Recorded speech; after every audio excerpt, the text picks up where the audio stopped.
Hey guys, Joe Harrison, Harrison's Custom Creations.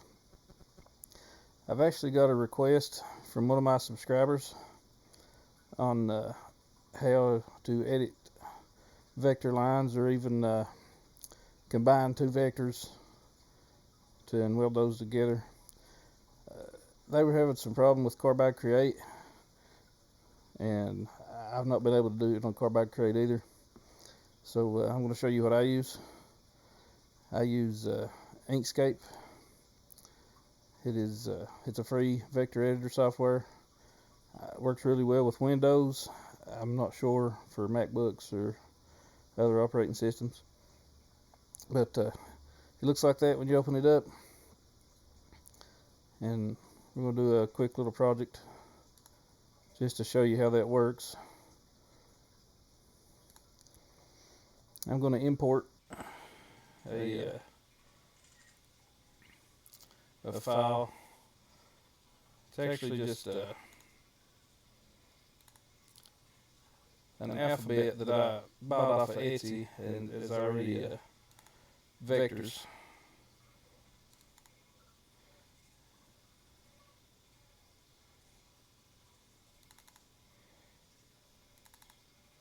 So here I've got the whole alphabet, A through Z, and I use my last name for this demonstration. It pops up there, it's kind of small, and you can drag it, make it any size you want. But I usually make these signs on an 18 by 18 circle, so I'm going to go up here to the top, and I'm not real familiar with millimeters, metric measurements, so I always change it to inches.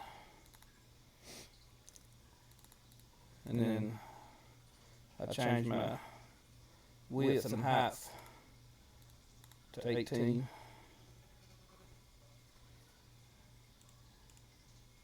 You can see here. Let me get the pull down here.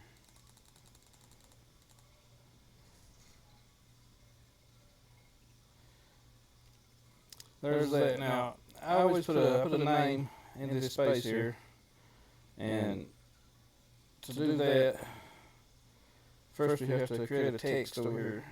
You got your different tools over here on the left side of the screen in Inkscape, and go down here. This little icon is for text. You're gonna click on that, and then go over here and click just anywhere, and now you're able to write your text. So I'm going to type my last name, and there that is. I just use the font that's or the font that's set to default for these signs. It works pretty well. And you can grab it right by the corner, and you can drag it, make it how big you want to. And when you move it over here, it helps to blow it up just a little bit. That way you can really see it better. And then you can drag each direction at a time.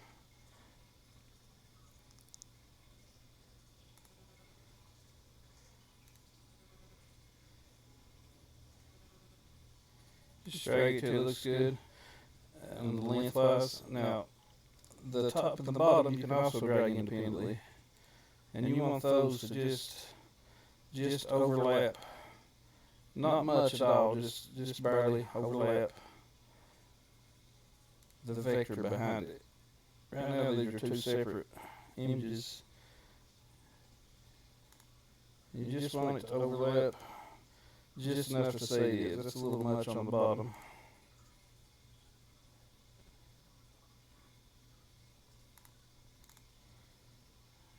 A little more now. Okay, that's pretty good. You can see there it's just barely overlapping the one behind it. Now we're going to shrink everything back down just a little bit. Now we have to select this again, and right now it is a text. We have to convert this to a path. So with it selected, you go up to path, up the top menu there, and you go down object to path. Okay, now it changed it to a path. But, this is your node editor tool. You want to click on that now, but it changed it to individual paths. So we need to have this whole word as one path. So to do that, hold down the Shift key on your keyboard and select each letter. And the Shift key is just so you can select multiple objects at a time. But get each letter selected, then go back up to Path at the top, and go down to Union. Okay, now that made that one object now. That's one path, the whole thing. Now, what we're going to do when we do our next step here, it's going to totally delete Harrison out of the big H there. So we've got the size we want it. It's a path. I went back up and I selected my selector tool here, the little arrow. Make sure it's selected, and you're going to hold Control down and press the D key, and that makes it a duplicate. You just drag that off to the side. You're going to need that in a minute. Now, we need to select both this Harrison that we made here, this path, and the path behind it, the circle with the H. So hold your Shift key down again and select the H. Now you have both selected. Now one of the problems you're going to run into, if you just go up here, we're going to go to path and we're going to go down to difference. Okay, so it didn't work. Down at the bottom it says one of the objects is not a path, cannot perform Boolean operation. So to fix that, I always just do this beforehand. I just did it this time to show you guys. But go back to your node editor over here, click that, and then go down and click the big circle, and then hold your Shift key down and click Harrison 2. Now you have your nodes visible on everything. Now go back up to path again, go down to difference, click difference, and you see it totally wiped out Harrison. Go back to your selector tool now.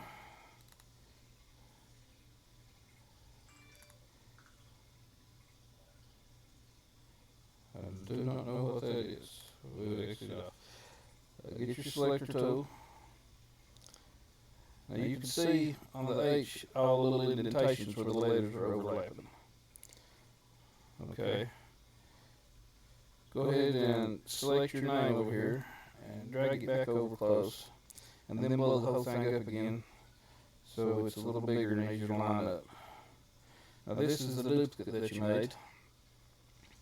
You want to drop it right back in the same spot like that the other word was in.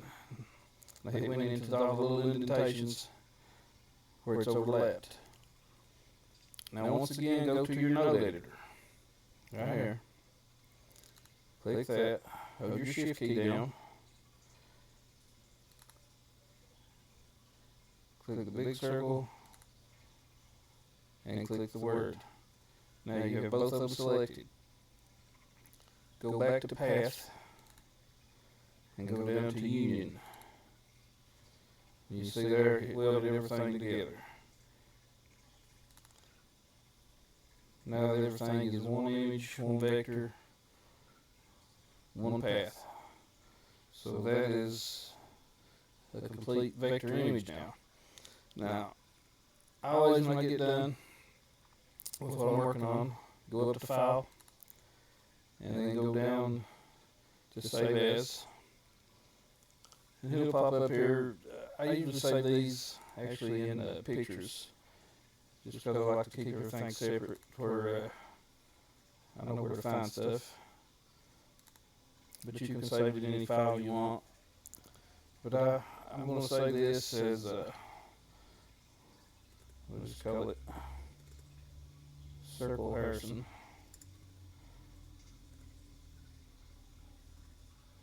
You see it's saving it as a SVG right here. So just click Save. and then you can close this out, and then you can open Carbide Create. Now Carbide Create is pretty simple to use, to write your toolpaths and stuff. So just go down to import,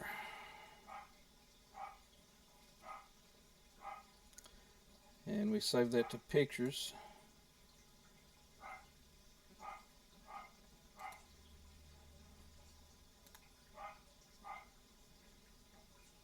And you'll scroll down through here until you see Circle Harrison right there. And for some reason it made it really huge, but not a big deal. But you're going to want to click on Group Elements right here, because if you don't, it's going to jumble it all up when you try to move it around. And it's already selected, so we can go ahead and go to our size. That's right here is your resizer. And it's actually already 18 by 18. I must have a really small piece of stock here. So let's go up and change our stock. I might be moving a little fast there. Sorry about that. But the little gear up here at the top left is where you adjust your settings for what size stock you're working with. You click on that and open it up. Yeah, I got it pretty small here. So we want to change this to a 20 by 20 is what I cut these out of. So we'll change that, and then change the height, and see, that's the right thickness for the stock. That's where you toolpath 0, that's where your machine will start from, and it's the bottom left. That's what I generally use. Softwood, the machine that you have here, and we'll just go down and click OK. It'll take it just a second to update. Now we'll shrink everything down to where we can see it here. And we already grouped this together, so we're going to center that there. And again, that's this little tool here, that's your alignment tool. You can center it, or you can center it left to right, up to down. You can put it on the left edge, the right edge, or this is even on the outside edge. But for this job we want it in the center, so it's up here at the top for center. And we're done with that. And as far as the design phase goes, that's it for this one on the Carbide Create. And I'm moving this around. It took me a while to figure this out, but if you zoom in on it and zoom out a lot to do your toolpaths and whatnot, it will end up being over here, and I couldn't figure out how to move it. But with your mouse, just anywhere over it, just hold the right click down on your mouse and you can drag it around. And if your mouse has the little scroll wheel on it, you can zoom in and out with that. Now we want to write our toolpaths. Just leave the font for this particular job, just leave the whole thing highlighted like it is now when you go to toolpath. And then let's blow it up a little. Then just click on the outside.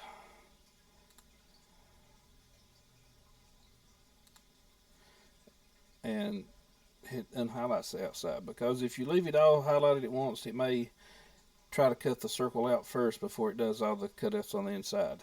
You can't really control what it does first. Whatever's in 1G code, it kind of does its own thing once it starts rolling. So make sure that you got the outer circle unhighlighted. Then the rest of this is going to be 1G code on the inside. So it's already highlighted. You want to go over to contour and select your bit.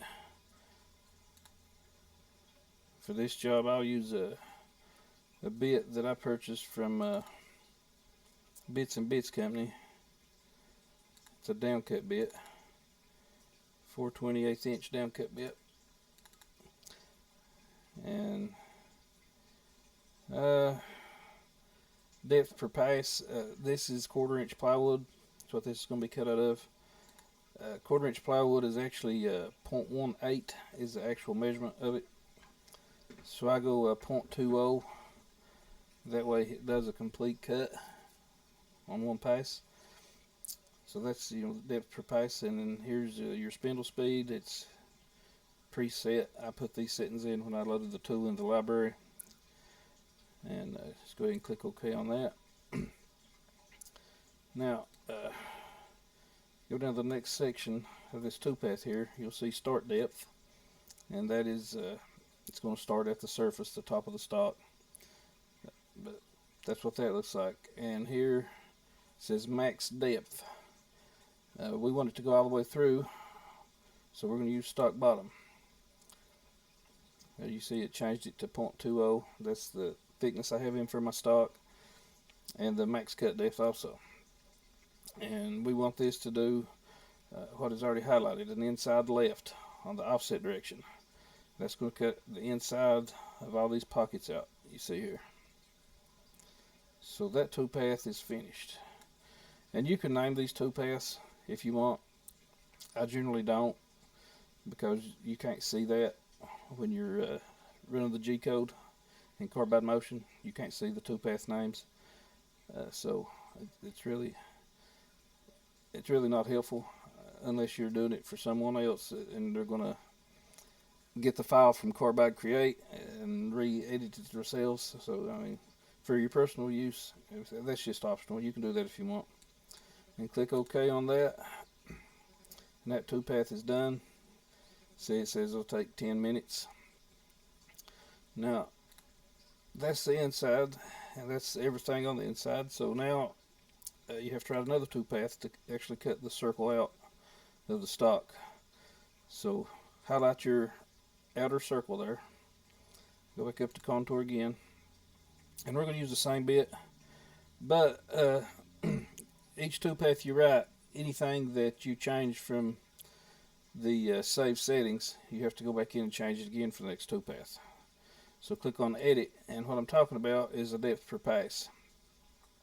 If you're not going to change this, it's going to take more than one pass to cut this out. And thicker material, you have to make multiple passes, but with this size stock, you can cut it all out at one whack. So I'm going to change that to depth per pass 0.20.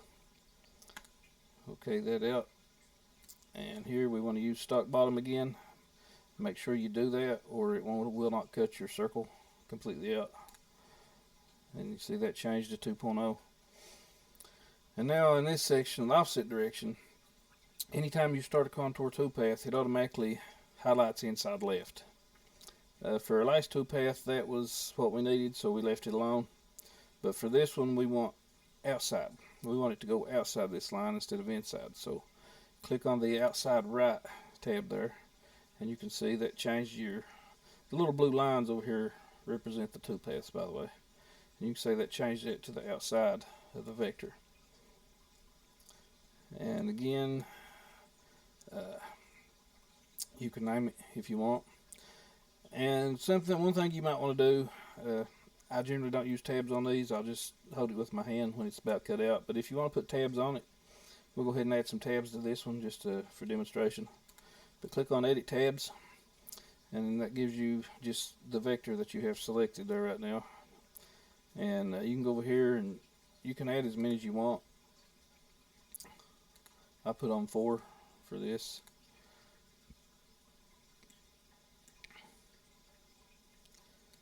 And what that does is, when the machine is cutting this circle out, these places that you put the tabs, the bit will raise up just a little bit and go over that spot and then sit back down. So that way the tabs hold your centerpiece from kicking around when it cuts completely out. It'll keep it there. And then you have to manually cut the tabs out with a flush cut saw or any type of thin blade you can get in there to cut those out. So we got that there. And now you can, let's see, okay, that finishes that G code. And you can do a simulation now. We'll click on this and change it to pine. and show simulation. Now the red lines you see there is the two-path rapids, and what that means is it's going to start here, and it's just the path that the tool is going to take.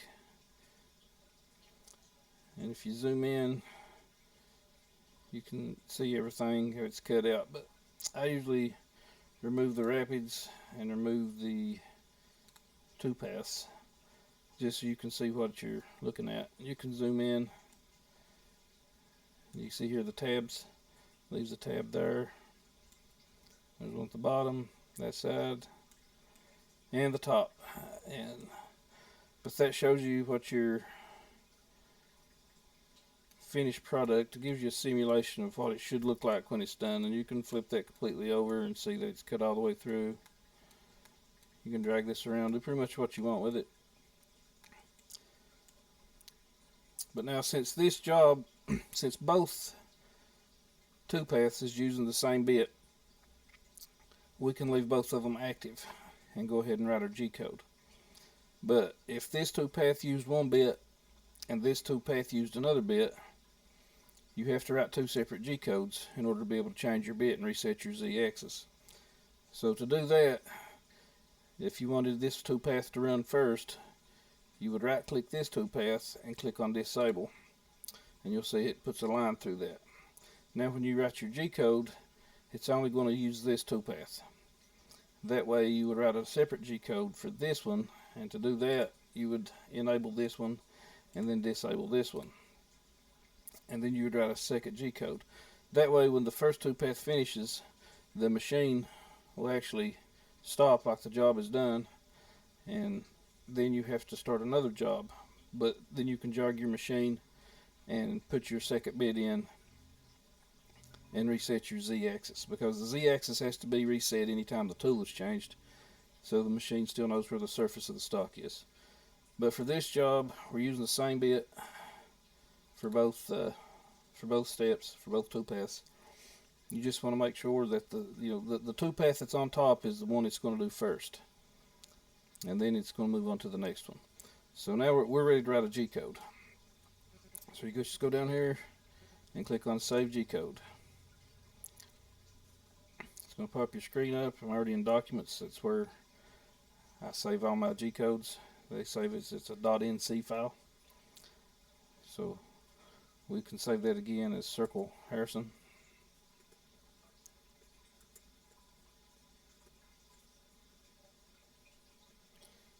So, and you see it actually already exists, because I've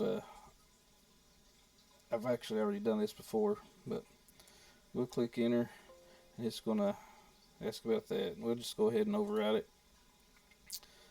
We just replaced it with the same thing. But that is it, and I hope that was helpful. I know it took me a while to figure out how to do it. I think I was about, I don't know, 3/4 of a day the first one of these signs I did. Just trying to figure out how to put the text in the center without it cutting the tops and bottoms of the letters and cutting the text free from the monogram. So thanks for watching, and give me a thumbs up, and definitely subscribe, and be sure to click the bell and get all notifications on future content. Thanks for watching, guys.